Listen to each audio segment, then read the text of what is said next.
Alaikum wa rahmatullahi wa barakatuh. Kwa jina ninaitwa al-Ustadh Sheikh Yusufu Mshindo Diwani Mgaya Al-Ghazali.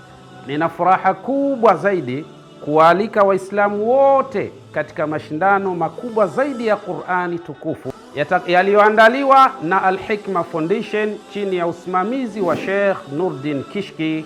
Insha Allah yatafanyika katika uwanja wa Mkapa jijini Dar es Salaam. Majira ni kuanzia saa 12 asubuhi mpaka saa 7 mchana biidhnillah subhanahu wa ta'ala. Hakuna kiingilio, unaingia bure na unatoka na thawabu. Mashindano haya makubwa zaidi ya Qur'an tukufu ya mabara yote ulimwenguni yatafanyika Jumapili ya tarehe 1 ya mwezi wa 3 mwaka huu 2026. Shika ncha yako na shika ncha yangu. Qur'an ni ncha kwa ncha, bega kwa bega, mkono kwa mkono, mguu kwa mguu, hadi kwa Mkapa. Mashindano haya yapo chini ya udhamini mkuu wa benki ya PBZ Ikhlas.